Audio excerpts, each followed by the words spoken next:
Mini devoted one line in the middle of its SEMA press release to the limited edition Ice Blue Cooper S hardtop on show at SEMA.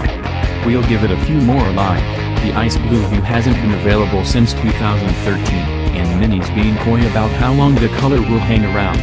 Available on two-door Cooper models, the Ice Blue package adds optional features beyond color, like custom wheel caps and Mini Connected, and adds a few $1,000s to the MSRP depending on which Cooper you start with.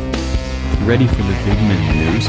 The John Cooper Works tuning kit will soon be available for Cooper S and Cooper S All 4 Countryman and Clubman. Before now, the kit could only be had for the Cooper S hardtop and convertible. The kit juices horsepower up to 208 horsepower from 189 horsepower, and throws in another 14 pound-feet of torque to top out at 221 pounds to foot. The stainless steel exhaust reduces exhaust gas bag pressure, and can be controlled via Bluetooth for Sport or Sport Plus auditory response. Sport, we're told, is safe for any road, while Sport Plus makes a track-only kind of cacophony. The backend growl gets piped through either chrome or carbon fiber tailpipes.